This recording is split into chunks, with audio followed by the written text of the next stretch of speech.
¿cómo están? Nos da muchísimo gusto estar con ustedes en una emisión más de Valle de Lágrimas. Yo soy Tere Vale y a nombre pues de todos los que trabajamos en este programa les doy los buenos días. Hoy estoy muy contenta, el tema es complicado, pero estoy muy contenta porque tengo grandes invitados con los que vamos a platicar. Y primero que nada quiero presentar a la doctora Jacqueline Pechard. Ella no solamente es una mujer a quien respeto y admiro, sino que además es una mujer a la que quiero mucho. Ella es socióloga, tiene una gran experiencia en los temas electorales. Ella fue consejera del entonces Instituto Federal Electoral. Además, presidió el IFAI y, bueno, trabajó también, tuvo una presencia muy importante en temas de transparencia. ¿Estuviste tú también ahí, verdad, Jackie? No te... Sí, efectivamente, Tere. Hola, buenos días. Oye, ¿no sabes qué gusto me da que hayas aceptado estar con nosotros esta mañana? Muchísimas gracias, Jackie. Al contrario, gracias a ti por la invitación. Bueno, y está también con nosotros el diputado Humberto Aguilar Coronado. Yo ya quería decirle que era senador, pero es que ya fue senador. Entonces yo dije, no, pues sí es senador, pero no es senador, es diputado. Ahora sí. Del Partido Acción Nacional. Un hombre, pues imagínense, si ya fue senador y ahora es diputado, con una larga trayectoria política. Eres de Veracruz, ¿verdad, Humberto? Bueno, soy poblano, pero por un accidente geográfico nací en Poza Rica, Veracruz. ¿Cómo que por un accidente? Pues es que mi mamá se fue a pasear por allá, nací allá, pero al día ya estaba yo en Puebla, vivíamos en Puebla. Soy poblano. Entonces casi somos paisanos. Sí. Porque mi mamá era de Puebla. Ah, pues ahí está. Sí. Está. Sí. Y me da mucho gusto que también esté con nosotros, sociólogo, exdiputado también, Jaime Guerrero, analista político. Jaime, ¿cómo estás? Gracias. Muy buenos por la días. invitación, Tere. No, al contrario. Bueno, si me permite nada más, quiero hacer un comentario breve antes de entrar al tema de este espacio. Pues fíjense que hoy el presidente López Obrador pues nuevamente atacó a Carlos Alarraqui. Entonces, bueno, ya ven que el presidente tiene como obsesiones y toma a una o dos personas mensualmente o semanalmente pues para atacarlos. Lo que me parece realmente muy preocupante es que continúe con el tema de que Carlos Alarraqui le puede decir a él hitleriano y él no le puede decir a Carlos Alarraqui. A ver, Carlos Alarraqui, señor presidente, no sé si sabe usted, pero no es presidente. Él no es presidente de México todavía, ¿verdad? Pero no es presidente de México. Entonces, el peso que puede tener que usted con la investidura del primer mandatario de nuestro país estigmatice, señale, acose, porque finalmente es un acoso, a un comunicador, pues me parece que no tiene parangón y no tiene nada que ver lo que Carlos, que es infinitamente menor en cuanto al peso político que tiene en nuestro país, le diga a usted hitleriano y usted se lo conteste a él una y otra vez.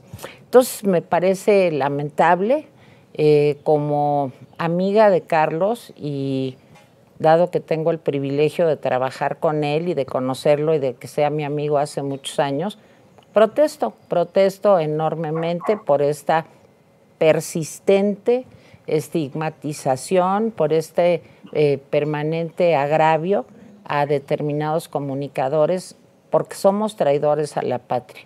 Somos traidores a la patria porque no estamos de acuerdo con usted. Y como las cosas ya se descararon a partir de ayer, o de antier, digo ya la ley, pues no me salgan con que la ley es la ley.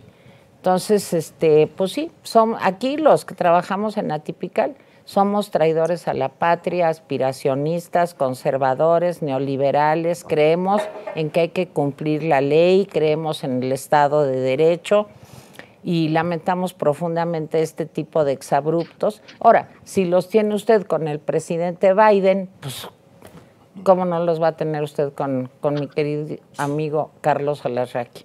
Y bueno, una vez dicho esto, te queremos, Carlos. Pues vamos, Jaime, si te parece bien, pues a comenzar a platicar de este tema. Como saben, como sabemos todos, el presidente López Obrador, desde hace ya muchos años, tiene una campaña también permanente para, de alguna forma, lastimar el prestigio del Instituto Nacional Electoral. Yo creo, a reserva de lo que ustedes me digan, que el presidente, desde que Calderón pues le gana en la contienda de 2006 por un margen muy pequeño, esto nunca lo deja satisfecho. Un poco me recuerda a Trump y el ataque al Capitolio del 6 de enero. No sé por qué, pero pienso más o menos en las mismas razones psicológicas para hacer esto. Y bueno, finalmente llega a su momento dorado actualmente, con la posibilidad de una reforma electoral, pues que sea a modo de lo que el presidente quiere, que es un árbitro electoral disminuido. ¿Cómo ves esto, Jaime? ¿Por qué no nos ayudas a introducir el tema? A ver, es una historia, yo creo que la guerra del López Obrador contra las instituciones es antes de 2006, o sea, y puede ser antes de 2000, o sea, lo vemos cuando la toma de pozos petroleros, una serie de cuestiones, o sea, no es un rayo en cielo sereno, es una conducta muy clara. Después de 2006 se hace más clara, pero ya venía de lejos. Ahora, hay que decirlo, López Obrador inaugura la descalificación de las instituciones, pero déjame decirte que no fue el único actor que las descalifica. Cuando un partido perdía las elecciones, recurría a la descalificación de los órganos electorales, no solamente el PRD, en aquel entonces no existía Morena. También hubo gente del PRI, del PAN, de otros partidos que decían, no, es que perdimos porque hubo mano negra. Yo creo que cada quien tiene que asumir su responsabilidad en ese sentido. Yo creo que sí. Yo estuve en un partido en donde pues, no atacábamos.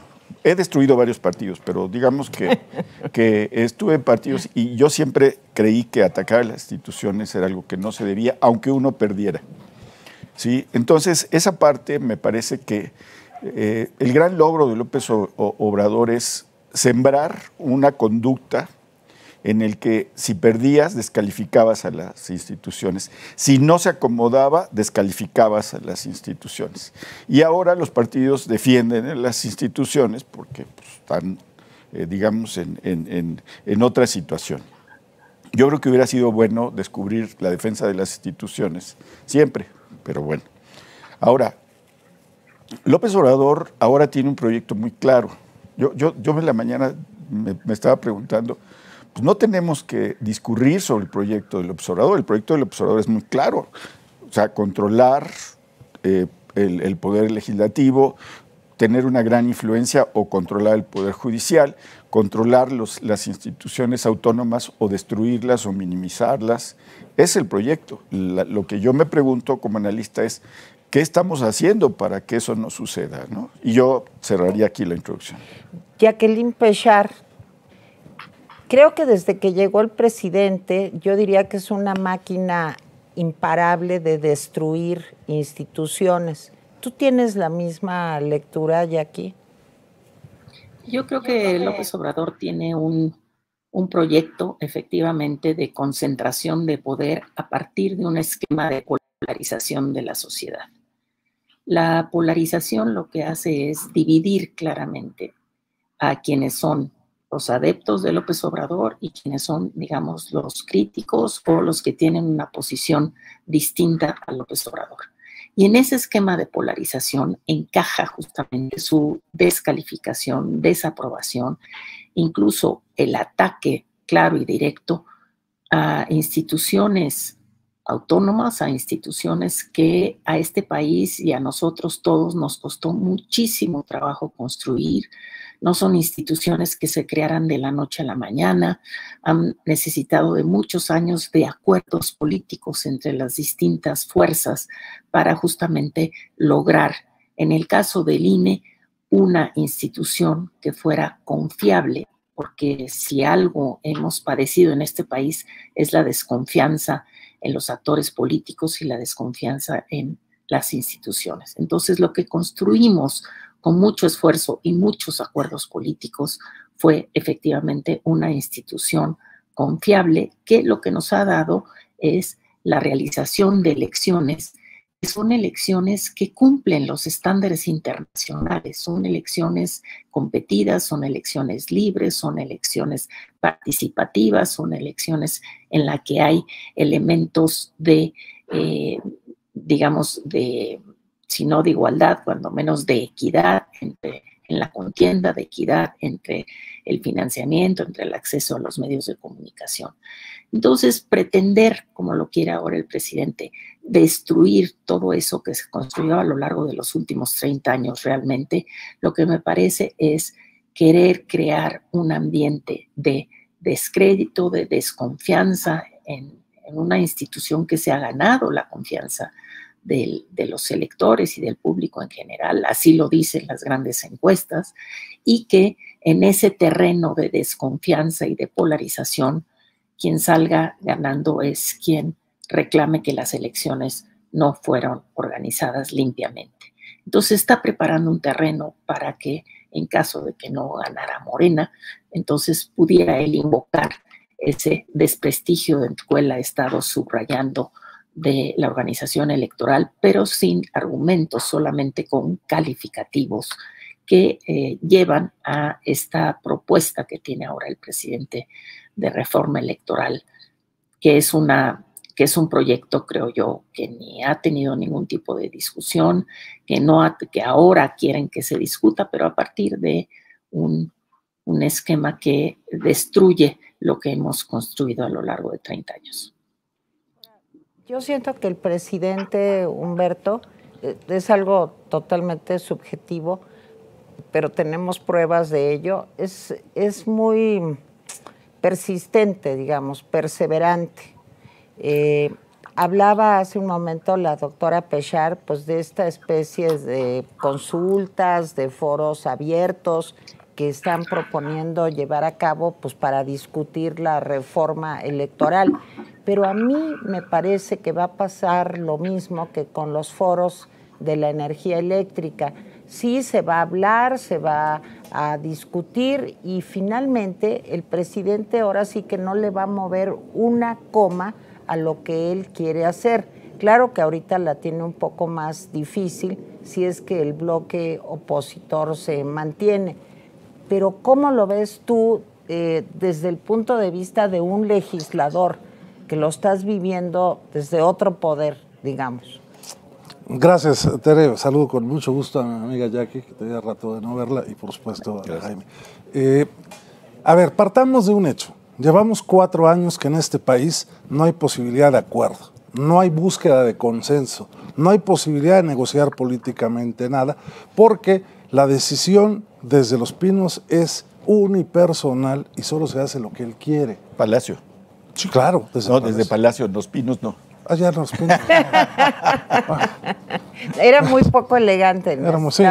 Estaba algo más majestuoso. Exacto. Como para dar sus opiniones y sus ocurrencias desde ahí. Y si en un país como el nuestro, que construimos las instituciones, que decía Jackie, en base al acuerdo, en base al consenso, con una negociación política a veces desgastante, es evidente que estos foros de Parlamento abierto van a tener el mismo resultado si la instrucción del presidente es no se le mueva una sola coma. Y entonces 20 millones de pesos se van a ir otra vez a la basura, como fue el caso de los foros Parlamento abierto de la reforma eléctrica. Y decía Jaime hace un rato, antes protestábamos los partidos políticos. Sí, evidentemente. Yo tengo militando en el Partido Acción Nacional 40 años. A mí me tocó la etapa del fraude electoral. y ahora parece que me va a tocar vivir la etapa en la que algunos tienen la peregrina idea de que Manuel Bartlett vuelva a controlar el sistema electoral mexicano. Pues bueno, eso es de locos este asunto. Los que criticaron en el 88 a Manuel Bartlett como presidente de la Comisión Federal Electoral, ahora lo defienden a ultranza y hasta patriota le llaman. Y entonces en ese esquema estamos metidos en esta lógica del absurdo de presentar una reforma electoral que quiere desaparecer al Instituto Nacional Electoral. A lo mejor pocos han estudiado la reforma, pero el sistema está bien fácil. El Ejecutivo propone 20. ¿Quién cree que los van a proponer? Pues el mero. El Poder Judicial propone 20. ¿Quién creen que lo va a proponer? Y el Poder Legislativo propone 20. Pues si tienen una mayoría indolente que no sabe razonar, es una mayoría que realmente preocupa a la democracia porque cometen una serie de errores que ahorita en su momento lo platicaremos. Entonces, votar por 60 o entre 60 para elegir 7, cuando los 60 van a ser propuestos por la misma línea política, me parece que es un contrasentido. Yo por eso creo, y coincido con Jackie, que una de las instituciones más respetadas en la historia de nuestro país ha sido el Instituto Nacional Electoral.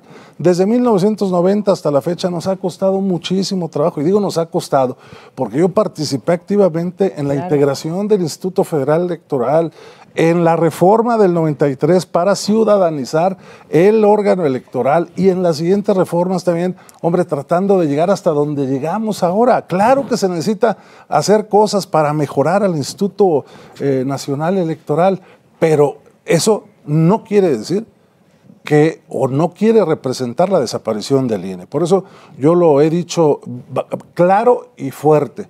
Si la premisa del gobierno es desaparecer al Instituto Nacional Electoral, no cuentan con el PAN, porque nosotros hemos dicho en esta moratoria constitucional que es para no votar una reforma que afecte a las instituciones en este país, claro, en este caso el INE, y por la otra parte en el tema de la Guardia Nacional, ¿no? Poner en la Constitución lo que ahora ya está sucediendo, ¿no? Entonces nos parece que por ahí no es el asunto.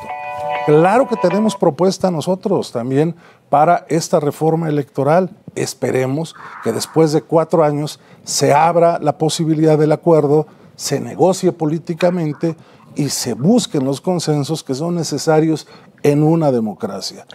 Ahora, Jaime, ¿de veras tú crees que es necesario que haya una reforma electoral para que gane el presidente? Digo, yo estaba viendo ayer o anteayer las encuestas del Financiero, y el presidente ahorita en el Estado de México arrasa. No hay contrincante enfrente de él. En el caso de Coahuila, sigo con la misma encuesta del Financiero, pues Morena sigue pues muy por encima de los contrincantes de otros partidos políticos. Lo digo con una tristeza enorme, pero si el presidente lo que quiere asegurar es su triunfo, no lo tiene ya asegurado porque ha manejado tal cantidad de resortes que se ve muy difícil que pueda perder la contienda. A ver, yo creo que el proyecto del presidente, decía yo antes y lo sigo diciendo, es muy claro. El proyecto del presidente es simplemente centralizar una gran cantidad de poder, si no es que todo el poder. Hay que recordar cómo era el PRI, el omnipresente PRI, todos los diputados, todos los senadores, la lucha de panistas, la lucha de los que estábamos en la izquierda, en fin, pero era totalmente desigual. Los presidentes no tenían contrapesos.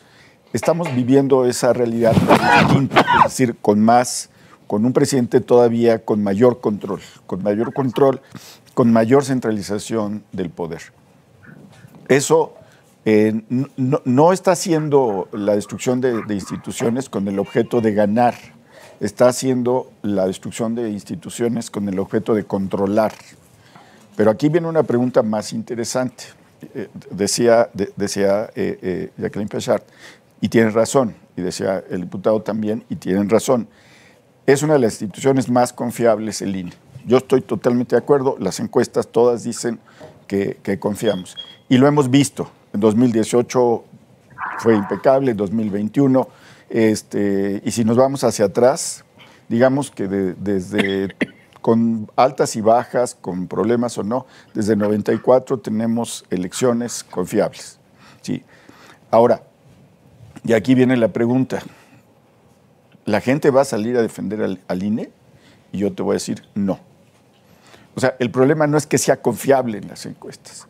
El problema es si podemos hacer que la gente entienda que hay que defender al INE. ¿Sí? Y esa parte no la veo. ¿Sí? Sí, el PAN va a defender al INE, intelectuales van a defender al INE, ¿sí?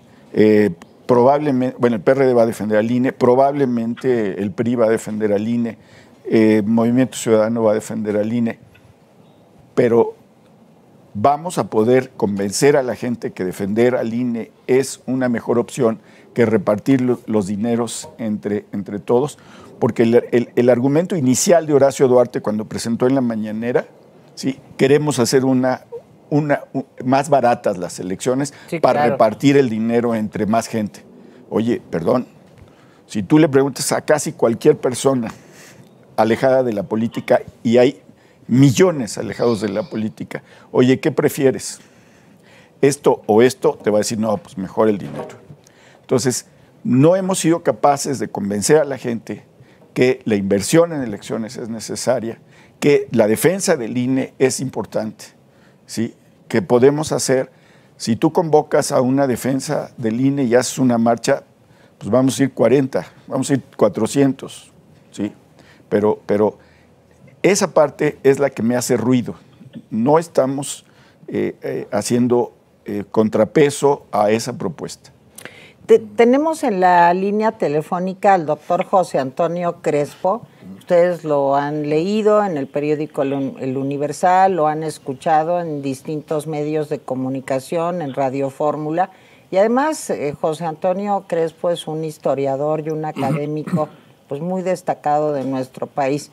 José Antonio, ¿cómo estás? Muchísimas gracias por aceptar la invitación. ¿Qué tal, Tere? Al contrario, y saludos a todos allá en la mesa. Pues aquí está Jacqueline Pechar, está Humberto Aguilar y acabas de escuchar a Jaime Guerrero. José Antonio, ¿qué te parece esta lectura que tiene Jaime en el sentido de que la ciudadanía no ve a una institución como el INE como una parte fundamental de la democracia? ¿Tú cómo valorarías esto? Yo coincido con él en el sentido de que una cosa es que la gente apruebe el INE, como todas las encuestas señalan que es una de las más confiables, lo cual está bien, pero efectivamente movilizarse, entender qué está pasando, entender en qué consiste la reforma, por qué eso amenaza a la esencia del INE, a sus responsabilidades, eso yo sí creo que no le llega tanto a la gente, no como para movilizarse, no como para entender qué es lo que está pasando, qué es lo que está en juego, qué se podría perder, de tal manera que en ese sentido, pues sí, creo que la defensa sería de unos cuantos, una defensa en los medios, en los foros políticos, etcétera, pero no suficiente para detener el embate.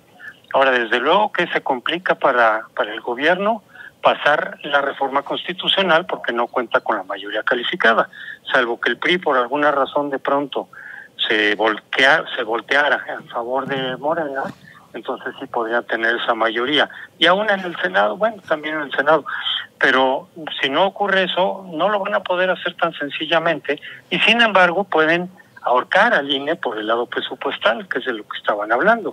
Por ahí sí se pueden hacer varios recortes, porque eso depende solo de la mayoría absoluta en el presupuesto, y muchas de las funciones del INE no podrían ser cumplidas cabalmente.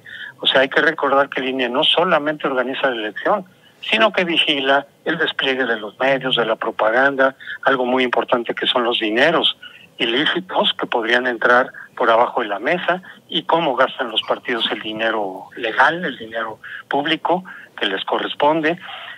Y entonces si le van recorte, es exactamente lo contrario de lo que fue sucediendo. El PRD, es decir, Morena cuando estaba en el PRD, y también desde luego el PAN en algunos momentos, son los que exigieron que se ampliaran las facultades del INE precisamente para lograr mayor vigilancia, mayor transparencia, mayor equidad frente a lo que era un partido de Estado, o que iba en declive, pero todavía seguía teniendo muchas ventajas, como era el PRI. Y ahora Morena, que llega al poder, le estorba. Ahí hay una ley de los partidos políticos, universal, aunque se da de distintas maneras en los países, que es esta. Cuando los partidos están en la oposición, buscan la democracia, empujan, impulsan la democracia porque les beneficia. Pero una vez que ese mismo partido está en el poder, la democracia le estorba. Y eso es lo que estamos viendo, pero claramente, nítidamente con Morena. Todas las leyes, o muchas de las que él impulsó desde la oposición, ahora le estorban. Entonces el INE autónomo le estorba y lo quiere controlar, y si no puede controlarlo directamente, lo quiere asfixiar.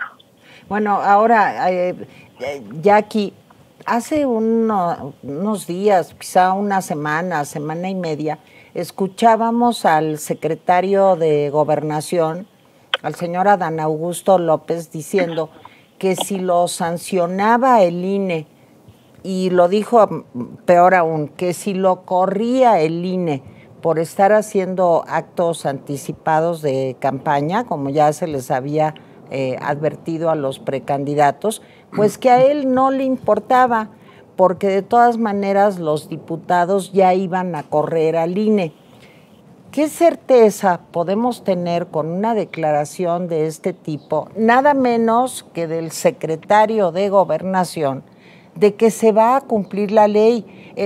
Porque se cambie o no se cambie la ley electoral, estamos viviendo un momento en donde pues, el presidente simplemente y su grupo pues, decide no hacerle caso a la ley, lo del amparo ayer del Tren Maya, y siguen construyendo, etcétera. Entonces, no sé, yo creo, por eso es tan importante tu punto de vista, que conoces el tema desde dentro. Yo siento que estamos como en un momento de una enorme impotencia. Pero no sé cómo lo veas, Jackie. Efectivamente, yo creo que una de las cosas que hay que tener en mente es que el INE ha sido un buen defensor de sus propias facultades y de sus propias realizaciones y de sus logros. Pero yo creo que quien ha estado en falta han sido los partidos de oposición. Sí, creo que aquí tendría que haber una respuesta que tiene que ser algo mucho más fuerte de parte de las fuerzas políticas. Decía Jaime que son los ciudadanos, no ve a los ciudadanos defendiendo al INE. Pues no, ¿cómo va a defender al INE los ciudadanos si no hay quien convoque a una defensa, llamémosle una defensa masiva? Pero ¿qué es lo que hace la oposición? La oposición dice, bueno, pues vamos a entrar a un debate y nosotros también tenemos propuestas, cuando sabemos que con el marco legal que tenemos, por más abigarrado que sea y por más complejo, ya hay un entendimiento de que este marco legal es un marco que sirve para... Perdón, Jackie, ¿podrías repetir lo último que dijiste? Porque pasó el helicóptero. Nos lo mandan así cada semana. Sí. Ok, perfecto. No, quiero decir, bueno, el INE ha logrado defenderse frente a los embates, a pesar de la diversidad de voces que hay dentro del INE. Han asumido posiciones institucionales de defensa. No podemos nosotros descansar toda la defensa del INE en los ciudadanos. Tienen que ser los actores políticos, tienen que ser mucho más firmes, tienen que ser mucho más claros en esta defensa y no decir, bueno, nosotros también tenemos alguna propuesta de reforma electoral. No necesitamos una reforma electoral y menos en un momento previo a una elección presidencial, a una elección general, a una elección en las que habrá también elecciones de gobernador. Y eso sería algo que tenían que ser contundentes, que no estamos en un momento, no hay posibilidad de armar consensos. Lo que tenemos es esta sociedad polarizada. Entonces, tendría que ser algo mucho más firme. Y por supuesto que los grandes actores políticos, empezando por el presidente, el presidente y por supuesto el secretario de Gobernación, toman con una frivolidad e irresponsabilidad sus propias opiniones frente a las determinaciones, no solamente del INE, sino del Tribunal Electoral respecto de cómo la ley dice que no deben de participar los funcionarios públicos en épocas que no son de pre-campaña o de campaña. Y este desacato a la ley es algo que creo que los partidos de oposición tendrían que defender con muchísima claridad. Sí, creo que ellos tendrían que poner el ejemplo e incluso ser los grandes convocantes a manifestaciones, pues no de apoyo al INE, sino de apoyo a las instituciones electorales que nos han permitido tener procesos electorales limpios, competitivos, confiables, que han dado alternancias constantes. Hoy gana uno, mañana gana otro. Esa es la prueba más fuerte de las instituciones electorales. Humberto, ¿qué está pasando? Porque yo creo que lo que está diciendo Jackie es un reclamo generalizado. Todos estamos pensando, los ciudadanos, enterados o no enterados, de ese grupo de élite que se interesa en los temas políticos o de las mayorías pues más apartadas de estos asuntos. Todos estamos pensando, ¿qué pasa con los partidos políticos? ¿Por qué hay, no sé si temor, tanto cuidado, pues de sostener una nada? Porque finalmente lo que estamos viendo es que para el presidente no ha habido ni siquiera la posibilidad de tener una reunión, como el PAN lo solicitó, con los partidos de oposición, y estamos viendo, bueno, la persecución del señor Alito, que no es santo de mi devoción, pero que, bueno, realmente se ha llegado a momentos estelares. Claro. ¿Qué pasa con la oposición? Me hago cargo de lo que dice Jackie. La verdad es que sí hemos cometido muchos errores y no hemos presentado en algunos momentos una posición fuerte. Por eso yo inicié hoy diciendo, sí, la reforma constitucional va en el sentido de la desaparición del INE, no cuenten con el PAN. Y yo me encargo y les doy mi palabra de que el PAN no vote esa reforma constitucional, porque es un contrasentido a la historia de lucha que traemos nosotros de haber fortalecido al Instituto Federal Electoral primero y luego el Instituto Nacional Electoral. Hay que entender que nuestra democracia se ha construido en base a reformas electorales que le fueron tapando el hueco al mapache electoral. Esa es la verdad. Pero ahora el mapache se quiere salir por la puerta de Palacio Nacional y quiere llevarse a todos sus mapachitos ahí con sus corcholatas llevados de la mano haciendo campañas en tiempos no permitidos. Cuando un partido político y los funcionarios públicos desobedecen las recomendaciones que les hace la Comisión de Quejas del Instituto Nacional Electoral, se inconforman y la Sala Superior del Tribunal les dice que tiene razón el Instituto Nacional Electoral y que deben de dejar de hacer campaña, y sale el responsable de la gobernabilidad del país a decir que le importa un cacahuate si lo sancionan o no porque ya va a desaparecer el INE, pues está muy claro que no hay posibilidad de negociación. Y coincido nuevamente con Jackie, si no hay reforma electoral, con este ordenamiento legal que tenemos en materia electoral, podemos sacar adelante la elección sin ningún problema.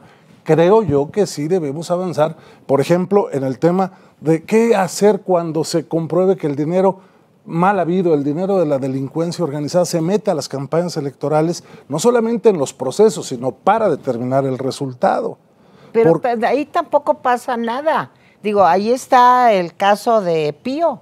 O sea, en el caso de Pío, pues él ya dijo que era tantito, que nomás era tantito para la gasolina y que no había sido una cantidad muy importante. O en el caso de Delfina, Jaime, y tú lo recordarás muy bien, la que va en primer lugar en las encuestas de Morena y que probablemente sea la candidata de este partido, pues acuérdense de los diezmos, y eso está probado y comprobado. Sin embargo, todavía ayer pues tuvieron digamos, el descaro de decir que una de las primeras condiciones para poder ser candidato o candidata de Morena al Estado de México era la honestidad. Acto seguido dicen que Delfina va en primer lugar. Entonces, ¿qué hacemos, Jaime? ¿Qué hacemos? Mira, primero hay que reconocer una cosa. Lo que voy a decir tú ya sabes porque me lo has oído. Los partidos de oposición tienen que entender que no estamos defendiendo la democracia porque la democracia ya la perdimos. Sí. O sea, lo que tenemos que hacer es, teníamos una democracia chiquita, débil, frágil, defectuosa, ¿sí? Hoy ya no tenemos. Tenemos un fuerte control, no total, pero fuerte control en el Poder Judicial. Tenemos un gran control en el Poder Legislativo. Tenemos un control de la mayoría de los gobernadores estatales. Incluso los gobernadores de oposición no se comportan como gobernadores de oposición, muchos de ellos. Es que todos quieren ser cónsules. No es eso, pero se comportan pues porque dependen en mucho de los presupuestos federales. Entonces, aunque no sean de Morena, pues se rinden, digamos eso. No estoy hablando de las relaciones institucionales, esas pues, tienen que ser. ¿Sí? Pero va más allá el comportamiento. Te pongo dos ejemplos, Oaxaca e Hidalgo. Bueno, está muy claro, ¿no? Que los gobernadores priistas eran, pues, morenistas. Cercanos. Sonora con Claudia Pavlovich, etcétera. Entonces, a ese control, pues ese control ya no habla de una repartición equitativa. Esto ya no le podemos llamar democracia. Sí, o sea, lo que tenemos que decir es, la perdimos, o sea, esa chiquita ya la perdimos, tenemos que recuperarla y hacerla mejor que lo que teníamos. Todo lo demás son ya chistes malos de presidencia, que está convertido en un siempre es domingo. Digo, lástima que las nuevas generaciones no disfrutaron de siempre es lo mismo, porque las mañaneras son, ya nada más falta Raúl Velasco. Pero de veras, o sea, ¿quieren canciones? Órale. ¿Quieren homenajes a esto? Homenajes, o sea, perdón. ¿Quieren video? Entonces, esta parte, él se puede dar el lujo porque nos convertimos en una república bananera. ¿Sí? O sea, y me parece que los actores políticos, salvo excepciones de los partidos, no les ha caído el 20. Perdón. José Antonio, ¿qué papel podemos jugar los medios de comunicación en un momento tan delicado? Porque finalmente lo que han dicho nuestros tres invitados es que pues ya no vivimos en un estado de derecho y creo que cada día lo vamos pues confirmando más y más. Los medios de comunicación, ¿qué papel jugamos en esto, José Antonio? Yo creo que están jugando el papel que deben de jugar, es decir, informar a la gente, divulgar lo que está pasando, una posición crítica, desde luego, que le molesta mucho al presidente, pero esa es la posición que juegan los medios en una democracia.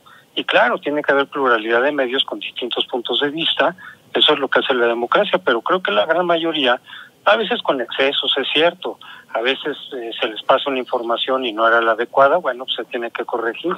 Pero la crítica se está haciendo. De hecho, yo creo que los medios han jugado más el papel de resistencia y de crítica que los propios partidos.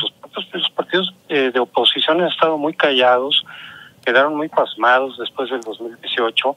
Efectivamente tendrían que reaccionar. Yo creo, muchos opinamos que se están viendo lentos frente al destape anticipado de Morena, y con esto no quiero decir que también la oposición incurra en ilegalidades, sino que ya se ponga más las pilas y empiece a ver quiénes pueden ser los candidatos, el procedimiento. No está claro cómo van a elegir a un candidato de los partidos que se unifiquen o que se alíen, pues los veo muy retrasados y les está ganando la cancha Morena y los candidatos de Morena. Y claro, violando la ley, pero como tú dices, se pasan la ley por encima, no hay nadie que los castigue, entre otras razones, porque se están cometiendo muchos delitos electorales. El INE se los está diciendo, el tribunal lo ratifica, eventualmente el INE puede poner alguna sanción administrativa o multa, pero los delitos electorales como el de Delfina, como el de Pío, como el que ya está también cometiendo algunos de los secretarios, Adán, etcétera, están cometiendo delitos, o podrían estar cometiendo delitos que se pueden demostrar eventualmente o se podrían demostrar. Se pasan por alto la ley y dicen, pues a mí el INE, ¿qué? Que haga lo que quiera. Él y cuántos más me van a parar o a detener. Porque quien aplica las penas más graves, que son de cárcel, es la Fiscalía Especializada de Delitos Electorales, que depende de la Fiscalía, y está controlada por alguien de Morena. O sea, lo que criticaba el PRD de que las instituciones electorales estuvieran cooptadas por un partido, sobre todo el partido de gobierno, lo están repitiendo con la Fiscalía. Quieren hacerlo con el INE, que lo estuvieron haciendo un tiempo con el tribunal. El tribunal afortunadamente reaccionó y poco antes de la elección del año pasado como que recuperó su autonomía, pero estaba muy alineado con el gobierno. Pero la Fiscalía, que es la que aplica, repito, las sanciones más duras a personas concretas que violentan la ley electoral y que incurren en delito, que ya además ya son delitos graves, es de Morena. Se va a ir contra los quienes incurren de Morena en delitos electorales, pues desde luego que no. Estamos repitiendo efectivamente un esquema parecido, no idéntico al priismo, a la hegemonía, y el gobierno está tratando de amarrar mejor esa hegemonía. Yo difiero un poquito de que ya no tenemos democracia.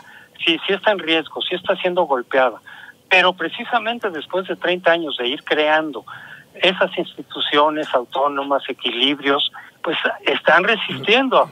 Por eso el INE resiste, el tribunal está resistiendo, por momentos la Corte cede, en otros afianza su posición independiente, y precisamente por eso el año pasado se le pudo quitar a Morena y su coalición más de 50 diputados, por eso se alejaron de la mayoría calificada. O sea, algo queda de la democracia y la estamos tratando de usar al máximo y defender, pero sí, desde luego que está siendo amenazada, golpeada en muchos casos, y de lo que se trata es precisamente, por eso queremos muchos que haya una nueva alternancia en el 2024 para recuperar la democracia, lo que hemos perdido, para fortalecerla, para continuar por ese camino, pero estamos usando lo que nos queda de democracia precisamente para resistir y defender, al grado en el cual en la elección del 2024 pues efectivamente pueda haber un resultado confiable, que la gente efectivamente valga su voto, que no haya el control que antes tenía el PRI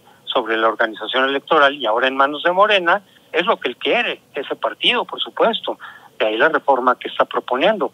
Pero esperemos que podamos resistir partidos, medios, ciudadanos, organizaciones cívicas, para que en 24, pues lo que la gente decide, si eventualmente vuelve a decidir que se quede Morena, bueno, pues que se quede, pero si eventualmente es una mayoría la que quisiera que se vaya, pues que se respete ese voto.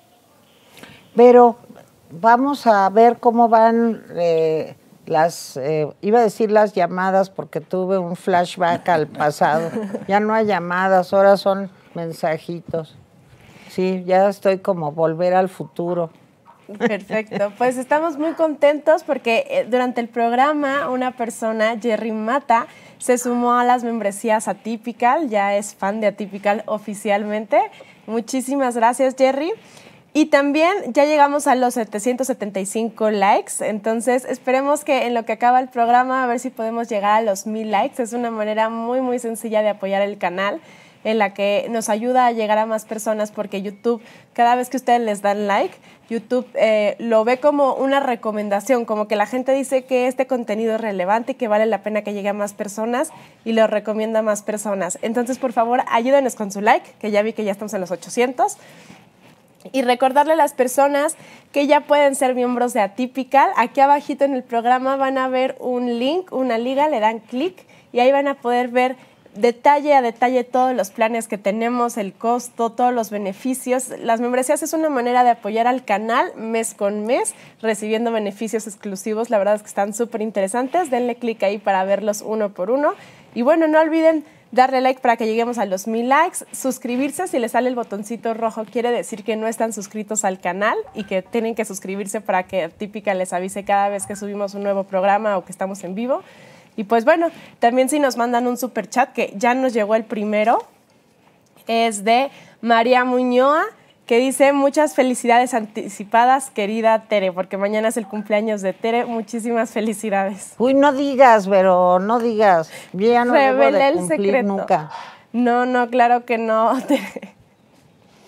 Muy bien, Vero, pues muchísimas gracias. Acuérdense, like, si nos pueden apoyar, depositen en los superchats y acuérdense que hacer periodismo independiente es una cosa bastante complicada, pero aquí estamos haciéndolo con gran entusiasmo. Yo quisiera que antes de despedirnos, porque se nos va a acabar el tiempo, pues quisiera como plantearles cómo imaginan que podría ser el INE después de la reforma de López Obrador. Con lo que tú estabas contando, Humberto, me imagino un INE que no tendría personal suficientemente capacitado, porque no es un asunto de que vote el más simpático o que vote el que sea, es como, a ver, pongan a votación quién me va a operar del apéndice, de todas las personas que nos están viendo, quién les cae mejor para que me opere del apéndice. Pues no se trata de eso, se trata de conocimiento, en fin, experticidad en el tema. ¿Cómo lo ves, Jackie? ¿Cómo se imaginan que podría resultar esto de darse?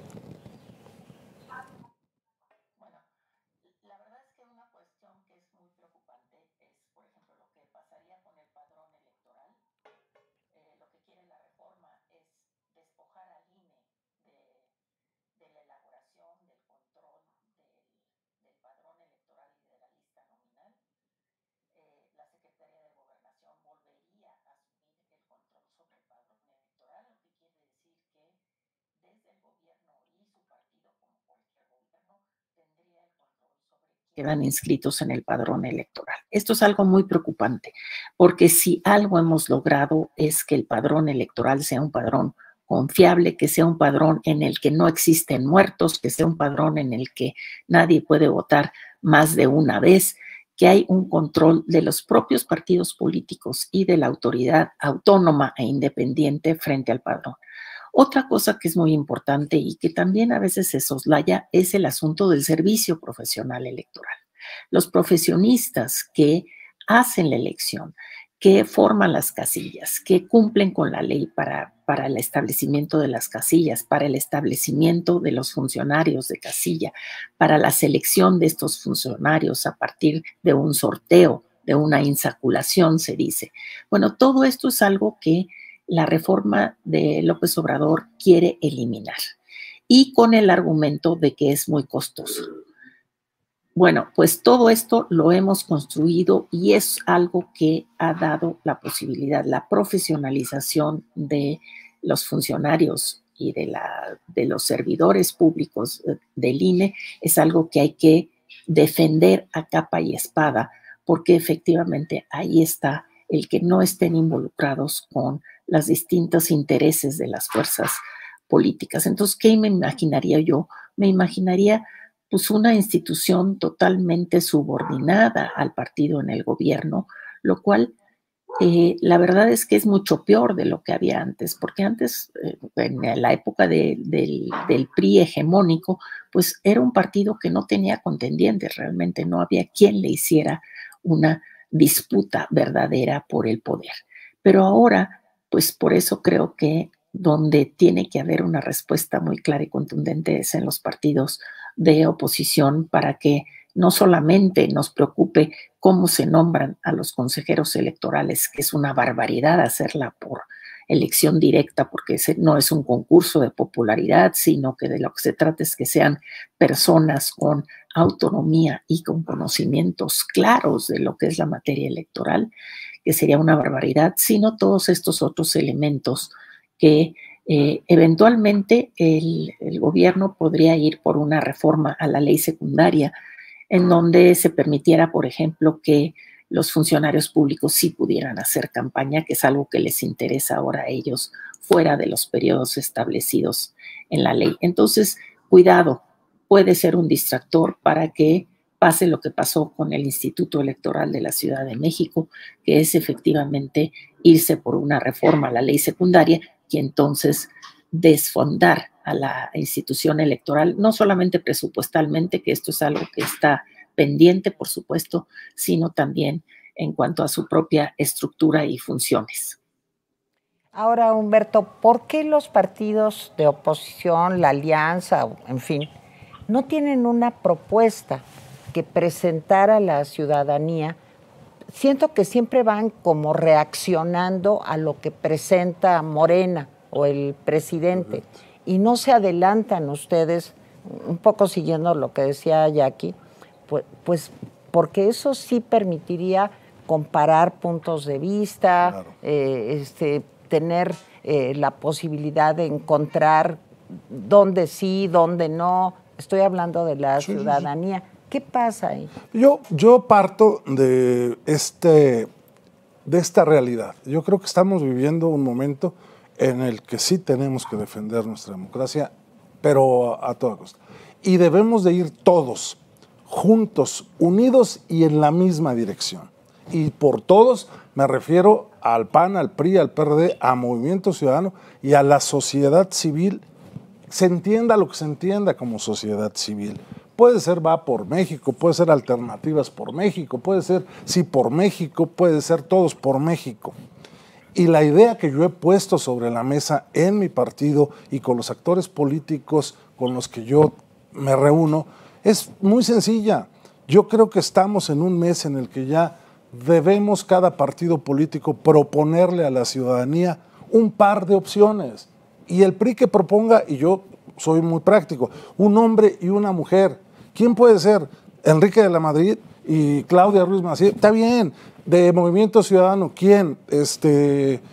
Colosio, Samuel o Alfaro, quien sea, un hombre y una mujer, la nena Orantes, no sé. Y en el PRD también, y el PAN también, que proponga quien quiera, Ricardo Anaya, Santiago Krill, Lili Telles, un hombre y una mujer. Y de la sociedad civil, que propongan a un hombre y una mujer, y podríamos tener 5 fórmulas de hombres, 5 de mujeres, y que los echemos a andar todo el año, de aquí a julio del siguiente año, y en un año hacemos un corte de caja vía una encuesta con otras encuestas espejo, y las 2 o 3 hombres, 3 mujeres, 2 hombres, una mujer, 2 mujeres, un hombre, como salga, nos vamos a la segunda etapa, digamos, de la carrera, de julio a diciembre, y en diciembre determinar por una elección primaria o por el método que se escoja de parte de las partes, tener ya a la candidata o al candidato que nos represente a todos. Y en este sentido, yo creo que los partidos políticos somos los que debemos de ser más generosos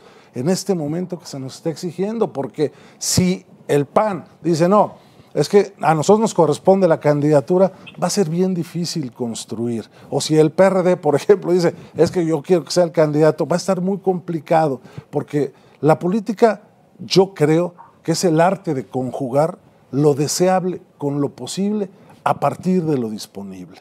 Y ahorita de lo que disponemos es de esto, echémoslo a andar de una vez, porque si no, estamos sujetos a la gran crítica que se nos hace, y que yo me hago cargo también de ella, es qué está haciendo la oposición, o dónde está la oposición, o cuándo va a despertar la oposición.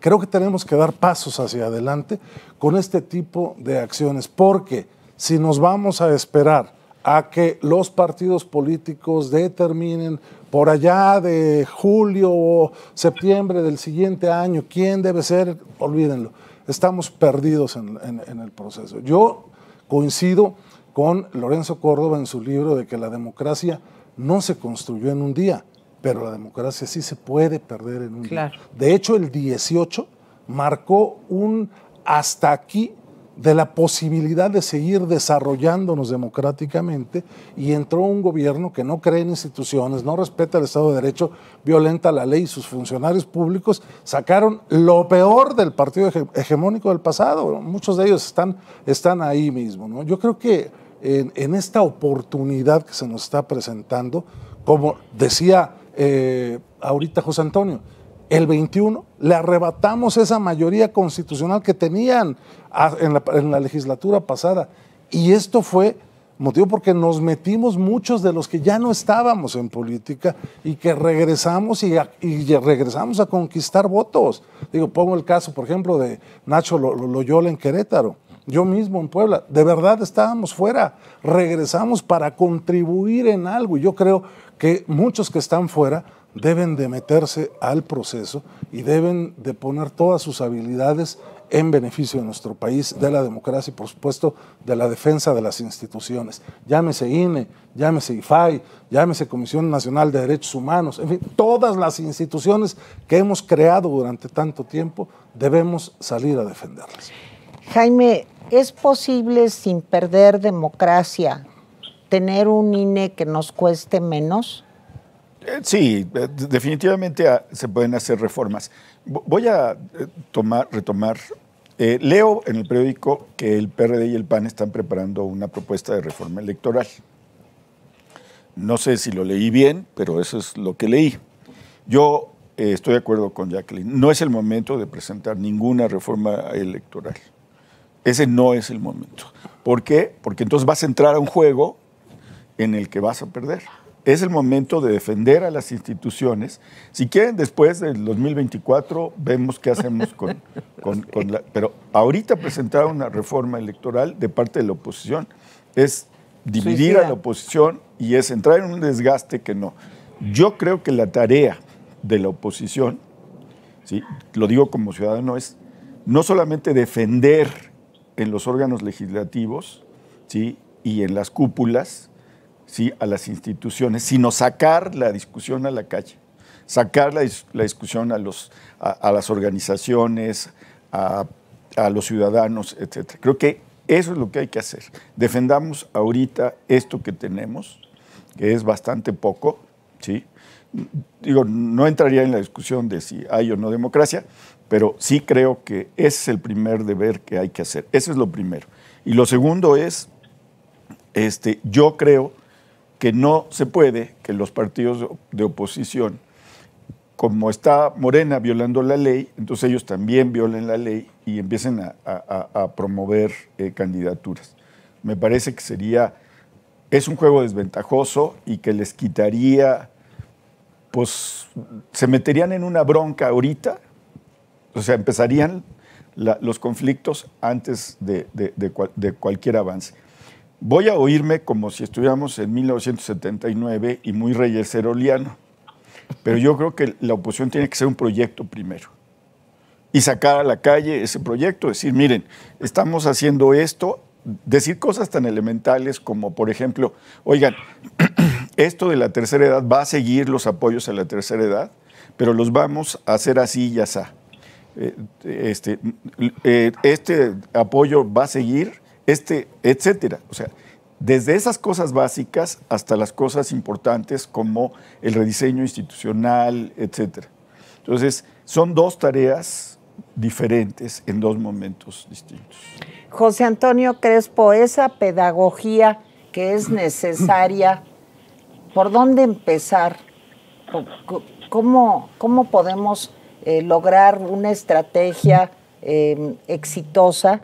Y aparte, quisiera yo meter otro elemento, José Antonio Crespo, a ver cómo lo valoras tú. ¿Qué vamos a hacer en un proceso electoral en donde definitivamente el narco va a tener metidas las manos? O sea, no solamente es el problema del presidente tratando de disminuir a la institución electoral, sino además tenemos un gravísimo problema que es la presencia del narco, que sí puede alterar, cooptar, manipular los procesos electorales en el 23 y en el 24. ¿Cómo ves todo esto?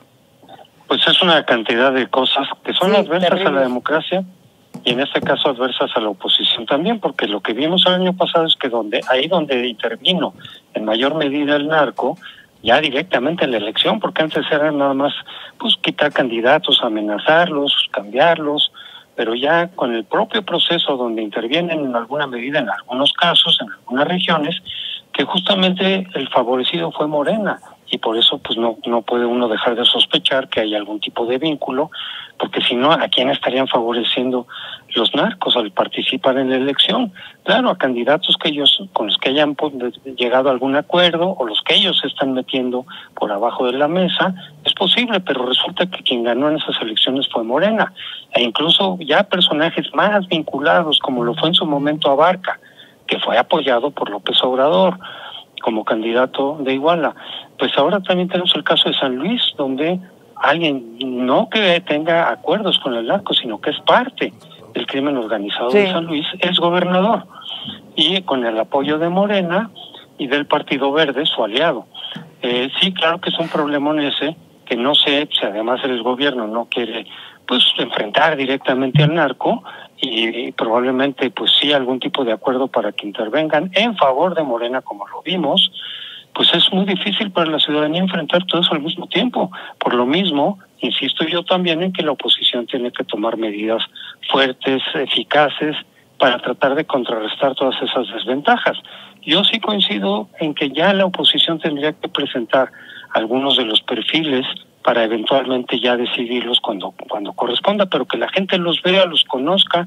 Se están quedando rezagados, se presenten más sin violar la ley, es decir, sin recursos públicos, etcétera, pero sí en entrevistas aquí, allá, para que la gente los vaya ubicando, porque yo sí creo que a partir, por ejemplo, de Fox del 97, cambiaron las reglas. La regla famosa de que el que se mueve no sale fue cambiada entre el 97 y el 2000. El que se mueve sí sale, el que se mueve anticipadamente sí sale, dentro de su partido y luego a nivel ya nacional, a nivel de la elección federal. Así pasó con Fox, pasó con Calderón, en fin, desde luego Peña Nieto, aunque no dijera, ya todos sabían, y se estaba moviendo por todos lados.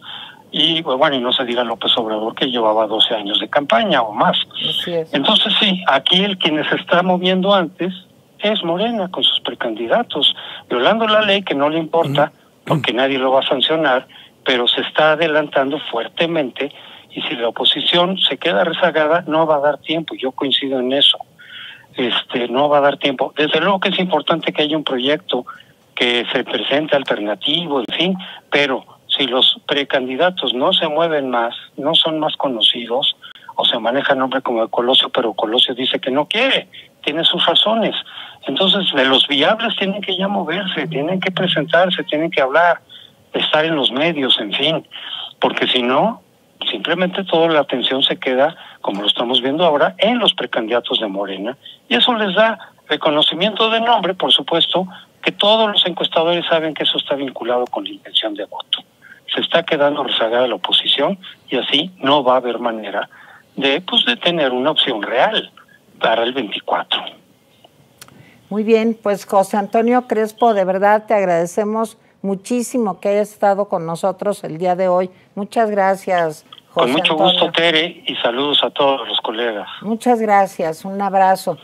Humberto Aguilar Coronado, de verdad te agradecemos muchísimo. Con mucho gusto. Pues vamos a estar desde luego que todos muy pendientes de lo que suceda en la Cámara y cómo va evolucionando el tema. Ahorita todavía siento que estamos como en una especie de impas, pero creo que el tema se va a ir calentando minuto a minuto. Claro. Y estaremos ahí atentos para informarles de primera mano cómo va desarrollándose este asunto. Muchas gracias. Gracias a ti por la invitación. Jaime Guerrero, muchísimas gracias. No, al contrario.